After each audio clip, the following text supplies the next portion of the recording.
أعوذ بالله من الشيطان الرجيم بسم الله الرحمن الرحيم للرجال نصيب مما ترك الوالدان والأقربون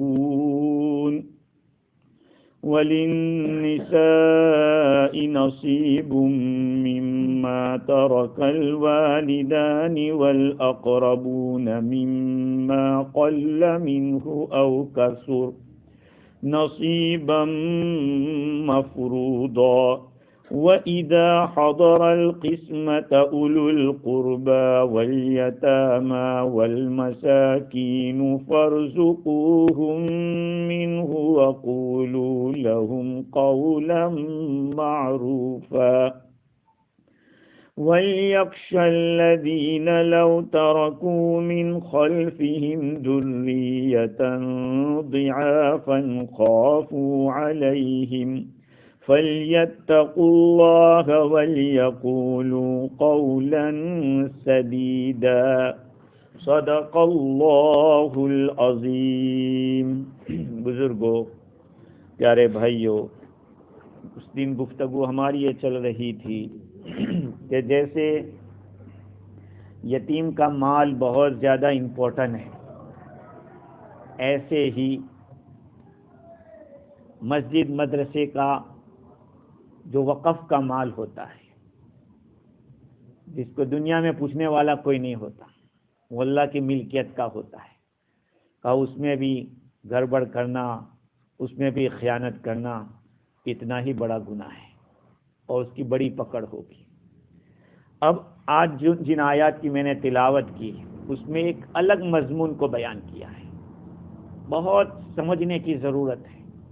یہ چوتھے نمبر کا حکم ہے اور اس میں اللہ رب العزت نے میراث اور فرائض کو بیان کیا۔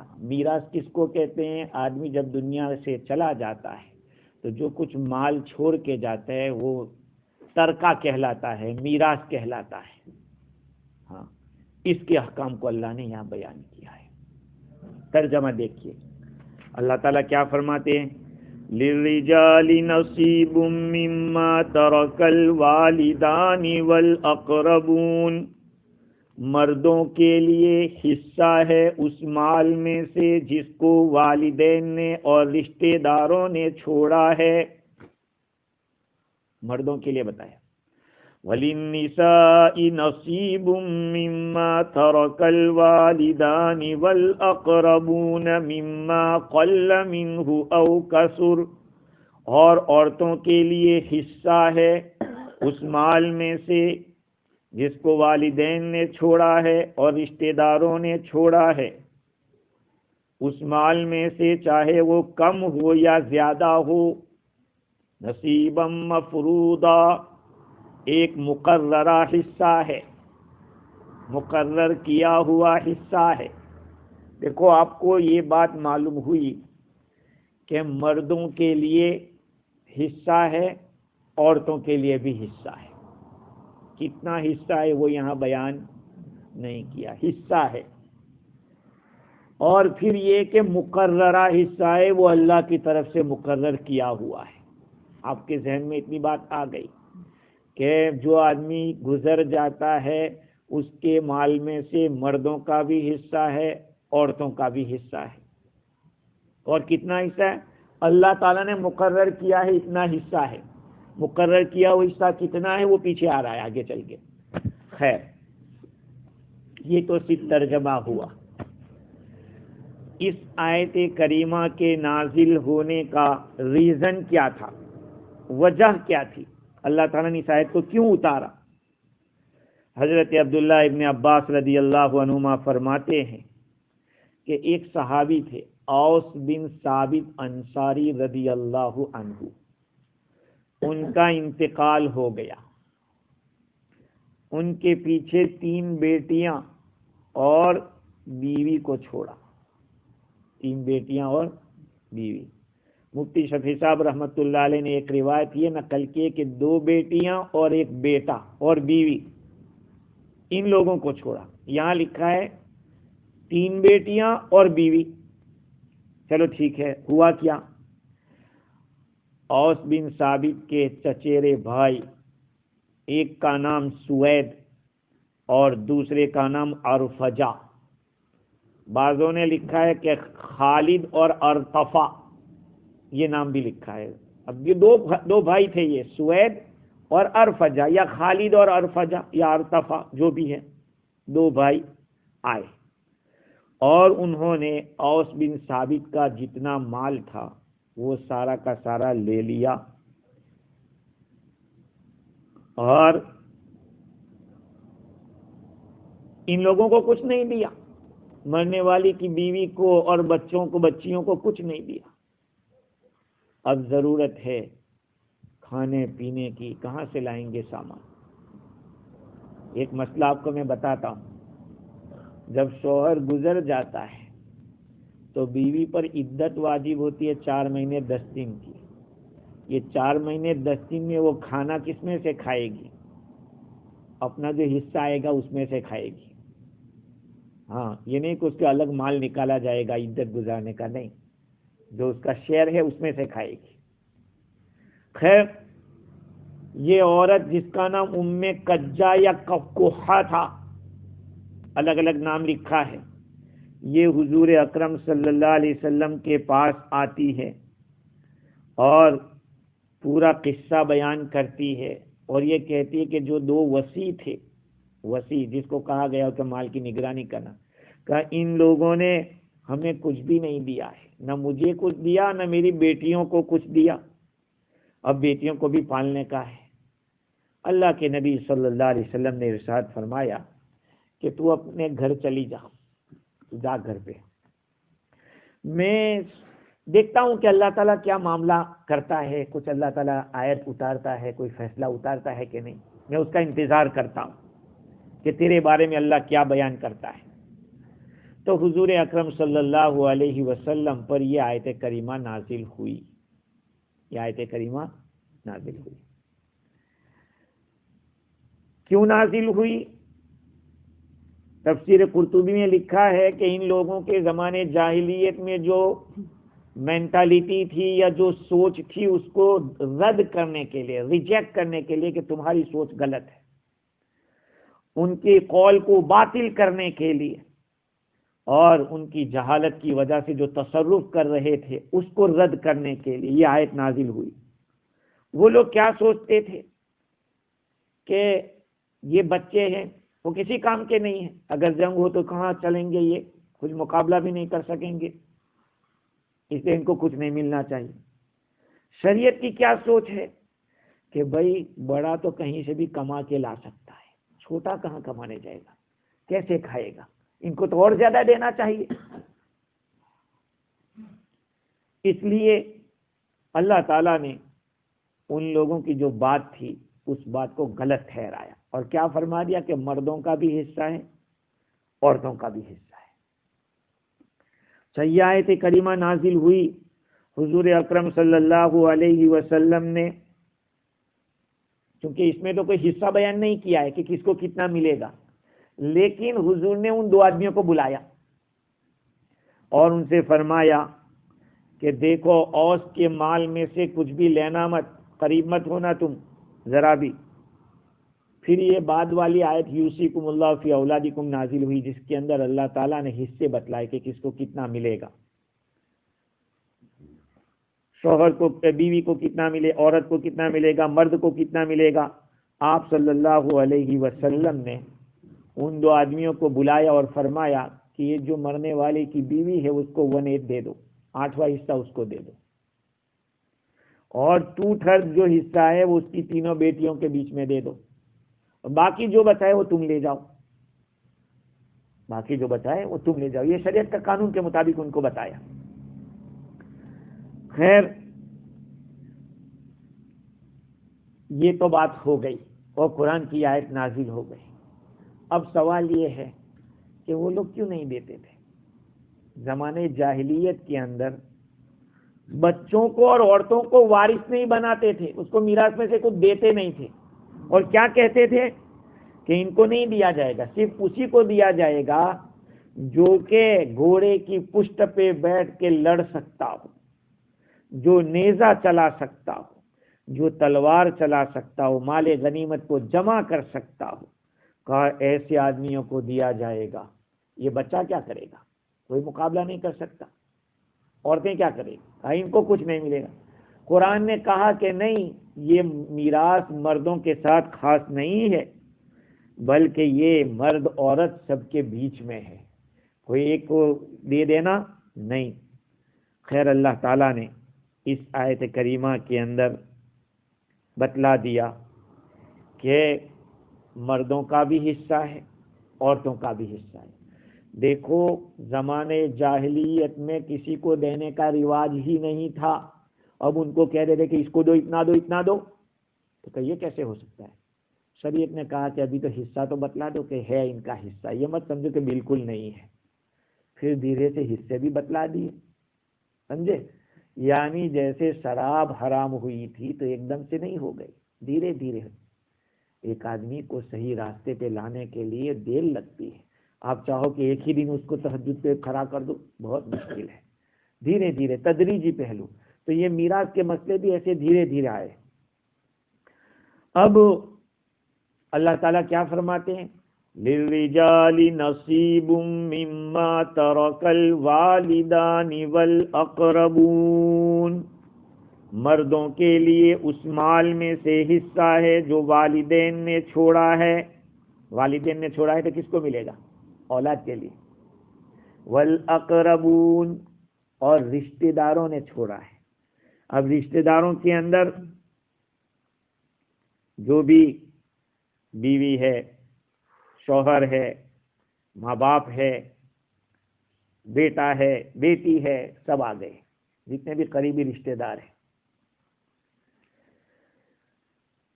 اللہ تعالیٰ نے دو لفظوں کے اندر میراث کے ایک بہت بڑے باب کو بیان کر دیا۔ باب کے معنی بہت بڑا چیپٹر کھول دیا۔ کیسے؟ دو لفظ کون سے ہیں؟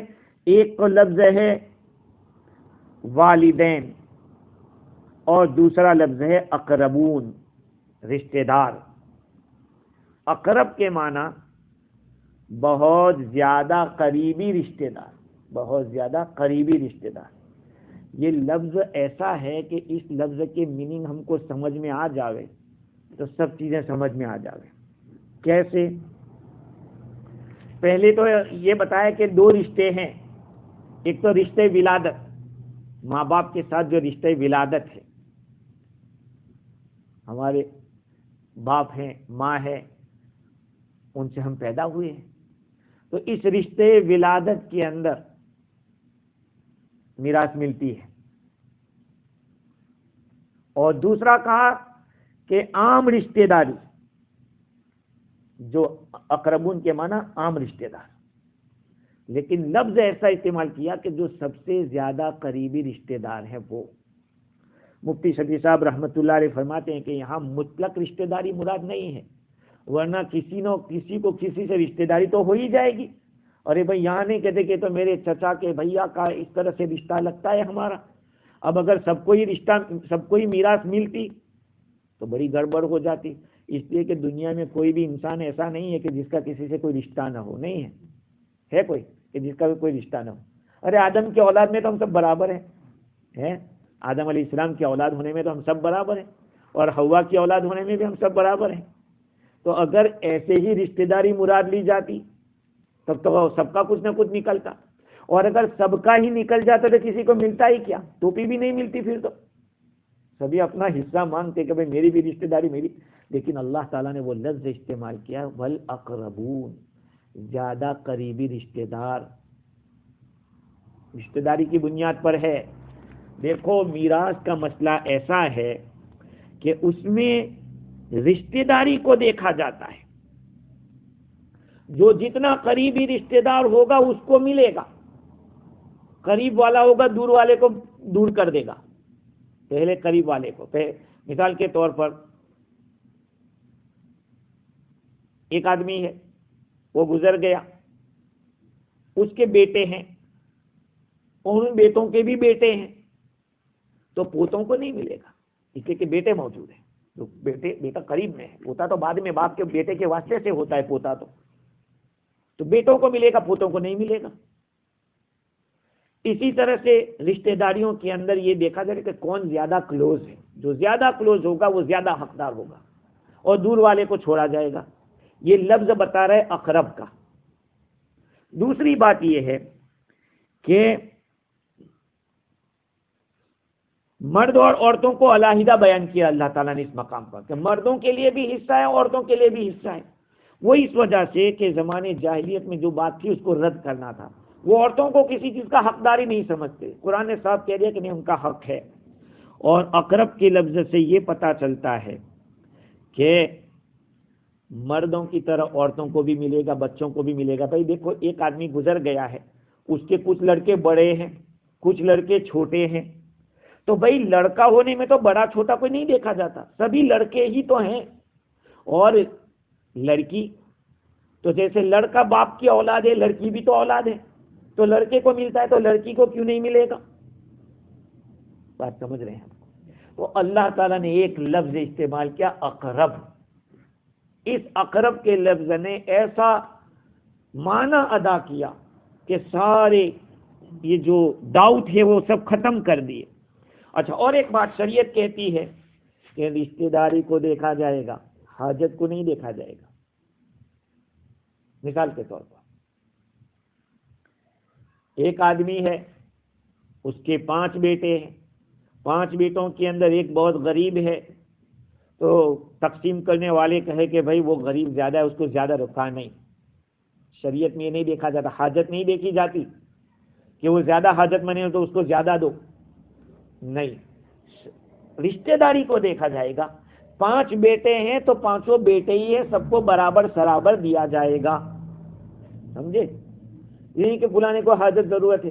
اچھا، پھر اور ایک بات یہ بھی نہیں دیکھا جائے گا کہ کون زیادہ فائدہ دینے والا ہے. 5 بیٹے ہیں، ان 5 بیٹوں میں سے 2 بیٹے خدمت کرتے ہیں، 3 خدمت نہیں کرتے. تو باپ یہ سوچے کہ نہیں میرے 2 کو زیادہ ملے، 3 کو کم ملے. کہا نہیں، یہاں رشتہ داری دیکھی جائے گی. جیسے یہ 2 بیٹے ہیں خدمت کرنے والے، وہ چاہے خدمت نہیں کرتے لیکن بیٹے تو وہ بھی ہیں. بات سمجھ رہے ہیں؟ یہ اقرب رشتہ داری کا لفظ ہے، یہ بتلا رہا ہے. اس کے اندر یہ نہیں دیکھا جائے کہ جو نفع پہنچاتا ہے یہ حاجت. اور وجہ کیا ہے بتاؤں؟ بھائی نفع دینا، آج نفع دیتا ہے کل نہ دے. پھر ضرورت حاجت کا ہونا، محتاج ہونا آج ہے کل نہ ہو. لیکن رشتہ داری ایک ایسی چیز ہے کہ وہ بدلتی نہیں ہے کہ آج رہے اور کل نہیں. بھائی آج بیٹا ہے تو کل بیٹا نہ رہے، ایسا ہو سکتا ہے؟ وہ تو بیٹا ہی ہے، ماں تو ماں ہی ہے. سمجھے کہ نہیں؟ دیکھو، ایک آدمی ہے، اس کی ماں کو اس کے باپ نے ڈیورس کر دیا. تو جو ماں تھی وہ دوسری جگہ شادی کر لی. اب اس آدمی کا ابا گزر گیا تو کیا اس ماں کا اس بیٹے کے ساتھ رشتہ نہیں ہے؟ رشتہ ہمیشہ کا رشتہ ہے. رشتہ کبھی چینج نہیں ہوتا ہے. رشتہ رہتا ہے، اس کو آپ بدل نہیں سکتے، اس کو انکار بھی نہیں کر سکتے. تو ملے گا، چاہے اس کی شادی دوسری جگہ ہوئی، لیکن یہ تو اس کا بیٹا ہے. اور دوسری ایک بات یہ ہے کہ بہت سے ماں باپ کیا سوچتے ہیں کہ اس کو مجھے کچھ دینا نہیں ہے. بہت سے ہمارے جماعت کے ساتھی بھی ماشاءاللہ دین کی باتیں بہت بڑی کریں گے، لیکن جب میراث دینے کی بات آئے گی تو کیا کہیں گے؟ نہیں وہ تو مجھے کبھی کام نہیں لگتا ہے، اس کو میں نہیں دوں گا. تو کیا نہیں دے گا؟ اللہ نے دے دیا ہے اس کا حق. دیکھو ایک بات یاد رکھو، میراث کبھی کبھی ہے نہیں ملتی، اس کی وجوہات ہیں. ایک وجہ یہ ہے کہ جو وارث ہونے والا ہے وہ کافر ہو جائے، نعوذ باللہ، کافر ہو جائے، دھرم الگ ہو جائے. سمجھے کچھ؟ ایک آدمی کے 5 بیٹے ہیں، ان 5 بیٹوں میں سے نعوذ باللہ ثم نعوذ باللہ ایک بیٹا اسلام سے نکل گیا، اس کو میراث میں حصہ نہیں ملے گا. اس کو کہتے ہیں تباین دین. اور اگر دارالاسلام اور دارالحرب 2 جگہ ہے تو ایک آدمی یہاں ہے، دارالاسلام میں یہ معاملہ ہو رہا ہے، اور وہ لڑکا جو تھا وہ دارالحرب میں چلا گیا، اس کو بھی نہیں ملے گا.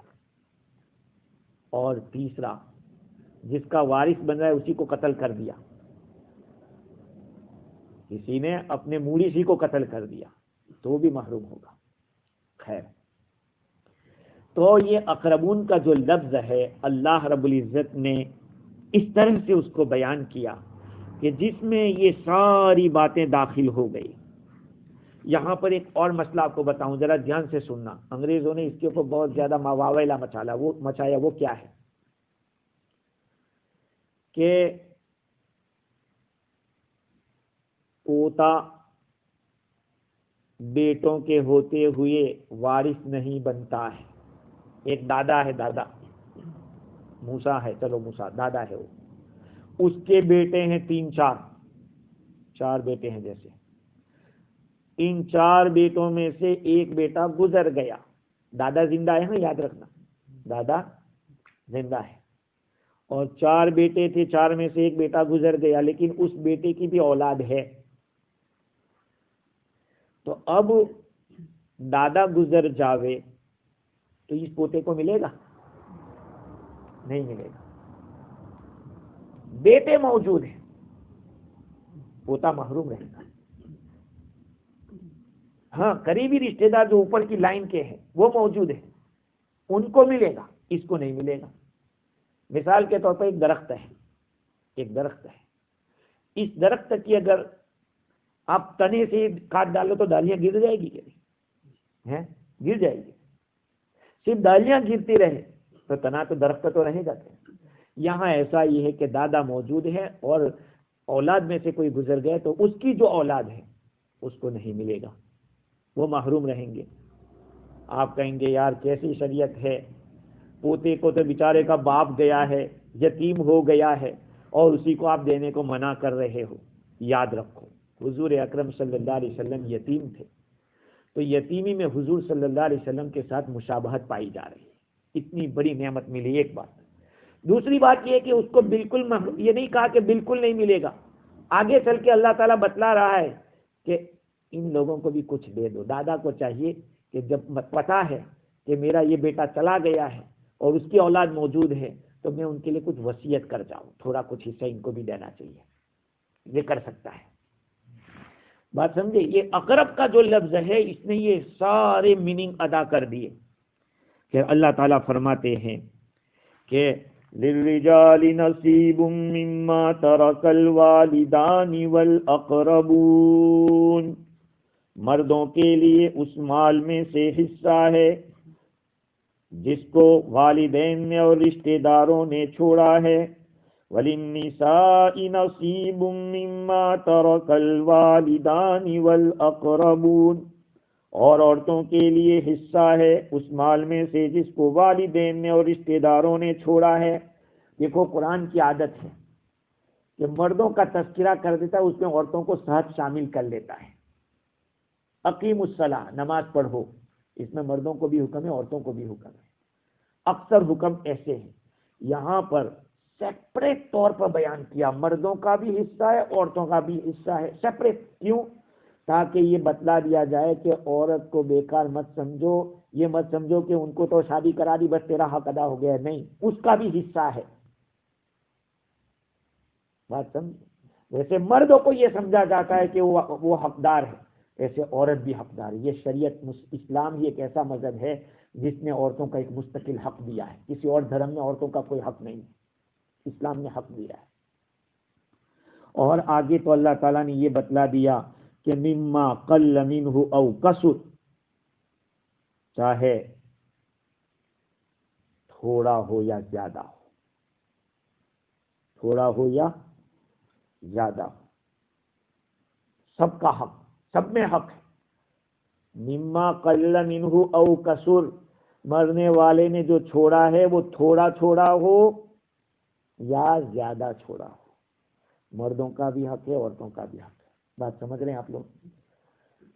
ایک آدمی دنیا سے چلا جاتا ہے تو اس کے پاس گھوڑے بھی ہیں، بیل بھی ہیں اور سامان دوسرا بھی کھیتی کا اور بہت کچھ سامان ہے. تو جو لڑکا کھیتی کرتا ہے کہا یہ مجھے دے دو، یہ میرا ہے. یہ نہیں چلے گا، یہ نہیں چلے گا.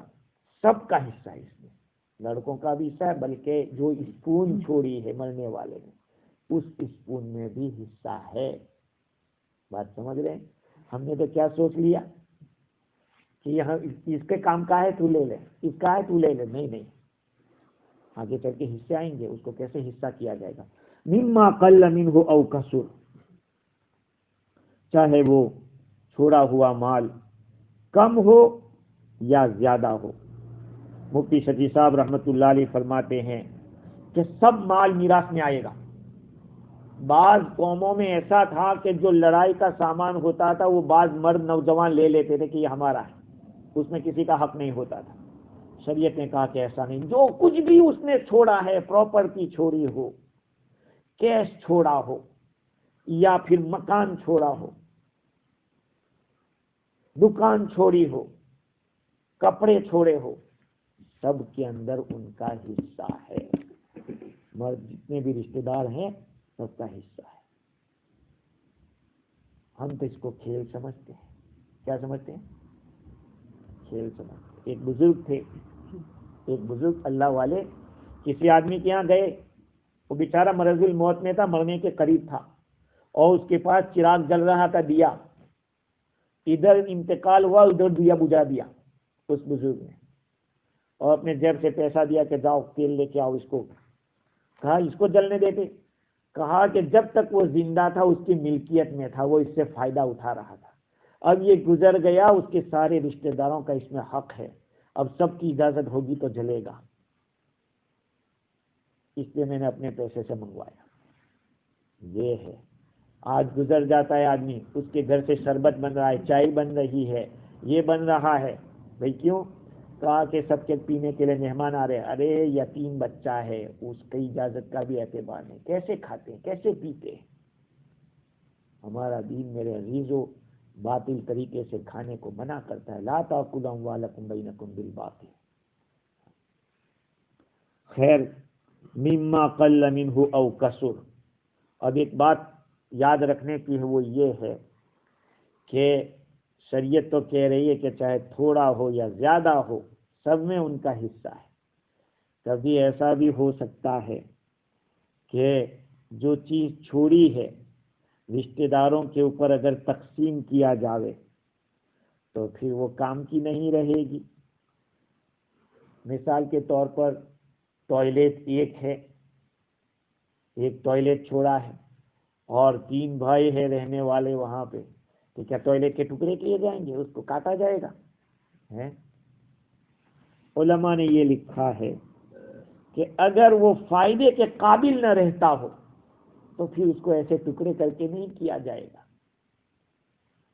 امام مالک رحمت اللہ علیہ تو فرماتے ہیں کہ چاہے لوگوں کے حصے میں فائدے کی رہے یا نہ رہے، ٹکڑے کر دو، سب کا حصہ دے دو.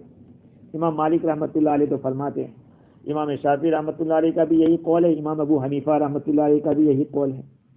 لیکن امام ابو حنیفہ رحمت اللہ علیہ فرماتے کہ چھوٹا سا گھر ہے 2 آدمیوں کے بیچ میں، ان میں سے ایک کہتا ہے کہ تقسیم کرو کسی بھی طرح، ٹکڑے کر دو، دوسرا کہتا ہے کہ نہیں. تو کہا کہ اس کو تقسیم کیا جائے گا، تقسیم کیا جائے گا. بھائی ایک بھائی ہے، 2 بھائی ہیں، ان میں سے ایک کہتا ہے کہ میں خرید لیتا ہوں مجھے دے دے، دوسرا کہتا ہے کہ نہیں میں نہیں بیچتا، ٹکڑے کرو. ارے ٹکڑا کرنے جائے گا تو ایک پلنگ بھی نہیں بکتا کہ مجھے تو ٹکڑا چاہیے، ٹکڑا کیا جائے گا. یہ علماء نے، اور بعض علماء کرام نے جیسے کہ ابن ابی لیلہ فرماتے ہیں کہ اگر تقسیم سے فائدہ ختم ہو جاتا ہو تو تقسیم نہیں کیا جائے گا.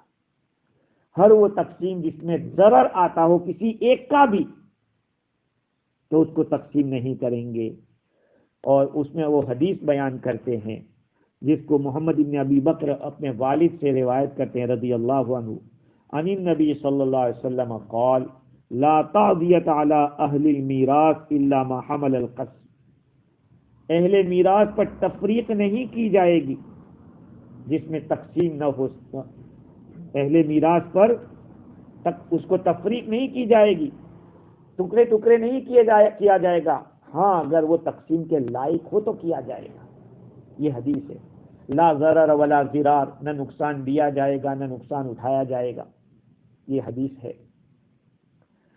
تو یہ سب باتیں سامنے رکھ کر علماء کرام یہ فرماتے ہیں کہ بھائی کسی کام کا نہ رہے، اس سے تو بہتر یہ ہے کہ ایک آدمی لے لے، یا یہ کہ کسی کو بیچے اور پیسے تقسیم کر لے. سمجھ رہے ہیں؟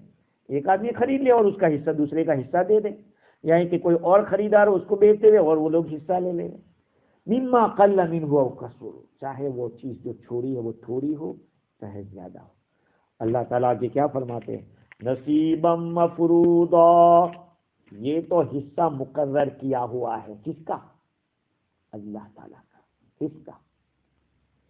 اللہ تعالیٰ نے مقرر کر دیا ہے. اگر کوئی چاہے کہ مجھے نہیں چاہیے، کہاں نہیں چلے گا، تجھے لینا پڑے گا. علماء کرام نے لکھا ہے کہ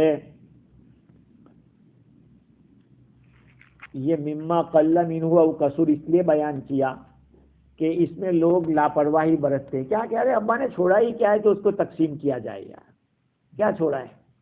کہا نہیں، تھوڑا ہو یا زیادہ ہو تقسیم کر لو. اور دوسری ایک بات یہ ہے کہ مما قل منہ او کثر، اس سے ایک فائدہ یہ ہو رہا ہے کہ اگر میراث کے اندر تھوڑی چیز ہے اس کو بھی نظر انداز نہیں کریں گے. مما قل منہ او کثر، چاہے جو چھوڑا ہے وہ کم ہو یا زیادہ ہو. نصیبا مفروضہ، ہاں بات یہاں تھی نصیبا مفروضہ پہ بات کر رہی تھی کہ یہ اللہ کی طرف سے مقرر کیا ہوا حصہ ہے. اس میں آدمی راضی ہو یا نہ ہو، جس کو حصہ مل رہا ہے وہ راضی ہے یا ناراضی، وہ اس کی ملکیت ثابت ہو جائے گی. اس کو کہتے ہیں جبرن ملکیت ثابت ہوتی ہے اس میں. اس کو لکھا ہے مفتی شفیع صاحب رحمۃ اللہ علیہ نے کہ اس میں جبرن ملکیت ثابت ہو جاتی ہے. اور دوسری ایک بات یہ ہے جس کو قاضی ثناء اللہ پانی پتی رحمۃ اللہ علیہ نے لکھی، وہ یہ ہے کہ اگر وہ بری کر دے، جس آدمی کا حصہ ہے وہ اگر بری کر دے یا اعراض کر دے اپنے حصے سے، پھر بھی اس کا حصہ ساقط نہیں ہوگا. مثال کے طور پر ایک آدمی ہے گزر گیا ہے، اس کے 5 بیٹے ہیں اور 5 بیٹوں کے اندر میراث تقسیم کرنی تھی. ایک بھائی نے کہا مجھے نہیں چاہیے، تم لے لو. تو ان 4 بھائیوں نے تقسیم کر لیا. اس کے کچھ مدت کے بعد وہ جو 5واں بھائی تھا اس نے کہا میرا حصہ دو. کہا تم نے تو نہ کہا تھا، شریعت کہتی ہے کہ دینا پڑے گا. اس نے نہ کہا تھا. اس کے گزرنے کے بعد اگر وہ آدمی گزر گیا، اس کے بیٹے نے کہا کہ ہم کو تو حصہ چاہیے، دینا پڑے گا. تو آپ کہیں گے یار یہ تو بڑی مصیبت ہے. آسان طریقہ یہ ہے کہ اس کو اس کا حصہ دے دو کہ لو یہ تمہارا حصہ. اب اگر وہ واپس کر رہا ہے، اس کی ملکیت ثابت ہو گئی، اب واپس کر رہا ہے تو یوں سمجھا جائے گا کہ اس نے گفٹ کیا ہے. اگر قبضے سے پہلے اس نے قبضہ کیے بغیر ہی دے دیا تو اس کا دینا صحیح نہیں ہے. وہ نہ کہے مجھے نہیں چاہیے، یہ کہنا بھی صحیح نہیں ہے، کیونکہ یہ ملکیت ایسے ثابت ہوتی ہے جس کو جبرن کے زبردستی نہ چاہتا ہو پھر بھی شریعت نے کہا کہ تیرا حق ہو گیا ہے، بس بات خلاص. اللہ نے مقرر کر دیا نصیبا مفروضہ. آگے اللہ رب العزت نے ایک اور حکم بتلایا ہے، وَإِذَا حَضَرَ الْقِسْمَةَ أُولُو الْقُرْبَى وَالْيَتَامَى وَالْمَسَاكِينُ فَارْزُقُوهُم مِّنْهُ وَقُولُوا لَهُمْ قَوْلًا مَّعْرُوفًا. اور جب تقسیم میں حاضر ہو رشتہ دار اور یتیم اور مسکین تو تم ان لوگوں کو اس میں سے کچھ دے دو اور ان سے بھلی بات کرو. مطلب یہ ہے کہ جب میراث تقسیم ہو رہی ہے، رشتہ داروں کو دیا جا رہا ہے، وہاں پہ کچھ رشتہ دار ایسے بھی آ گئے جو یوں سوچتے تھے کہ ہم کو بھی ملے گا، ہم کو بھی کچھ ملے گا. جیسے کہ وہ یتیم پوتا، جس کو میں نے یتیم پوتا، وہ سوچے کہ ہمارا بھی تو ابا کا کچھ حصہ ہوگا، ہم کو ملے گا، تو وہ بھی آ گیا. کچھ یتیم کچھ غریب اس طرح کے رشتہ دار ہی تھے، وہ یہ سمجھ کے آئے تھے کہ ہمارا بھی کچھ حصہ تو نکلے گا، نہیں ہمارا بھی تو پلوار ہے. تو قرآن کیا کہہ رہا ہے؟ نکال لو ان کو. کہا نہیں، نکالو مت، ان کا دل مت توڑنا. یہ بھی نہیں کہا کہ ان کا بھی حصہ اس میں سے دو، نہیں، بلکہ شریعت نے ان کے ساتھ حسن سلوک کرنے کا حکم دیا۔ کیسے حسن سلوک ان کے ساتھ کیا جائے گا؟ دیکھو یہ آیت کریمہ ایسی ہے، پہلے تو ہمارے یہاں میراثی تقسیم نہیں ہوتی۔ یحییٰ ابن یعمر فرماتے ہیں کہ قرآن مجید میں 3 آیتیں ایسی ہیں جو بالکل محکم ہے، یعنی مضبوط ہے، لیکن لوگوں کے اندر سے وہ چھوڑ دی گئی، اس پر عمل نہیں رہا ہے۔ ان میں سے ایک یہ آیت ہے، میراث تقسیم کرتے وقت اگر غریب رشتہ دار آ جائیں تو ان کو بھی حصہ کچھ نہ کچھ دے دو۔ اب کس میں سے دیا جائے گا؟ اگر جن لوگوں کا مال یتیم بچے ہیں تو ان کے مال میں سے تو نہیں دیا جائے گا۔ جو بڑے بالغ لوگ ہیں، ولی ہے، ان لوگوں کو کہا جائے گا کہ اپنے حصے سے تھوڑا کچھ دے دو ان کو۔ بات سمجھے؟ آج تو میراث کی تقسیم نہیں ہو رہی ہے، یہ تو کہہ رہے ہیں کہ میراث کی تقسیم کے وقت جو لوگ آ جاوے غریب یتیم مسکین ان کو دو، کہ یہ ایک آیت کریمہ پر عمل چھوٹ گیا ہے۔ دوسری آیت استئذان، یا ایھا الذین آمنوا لیستأذنکم الذین ملکت ایمانکم والذین لم یبلغوا الحلم منکم 3 مرات من قبل صلاة الفجر وحین تضعون ثیابکم من الظہیرہ ومن بعد صلاة العشاء۔ اے ایمان والو، تمہارے غلاموں کو اور تمہارے نابالغ بچوں کو تم سے اجازت لینی چاہیے 3 ٹائم گھر کے اندر۔ بھائی الگ الگ روم ہوتا ہے، اب یہ بچے نابالغ بچے ہیں یا غلام ہیں، کہا کہ 3 ٹائم کے اندر ان کو اجازت لینی چاہیے۔ بھائی بچہ تو ایسے بھی گھر میں گھس جاتا ہے، تو کہا کہ ایسے نہ گھس جائے گھر میں، غلام ہے وہ ایسے نہ گھس جائے گھر میں، بلکہ 3 ٹائم اجازت لینی پڑے گی۔ کون کون سے ٹائم؟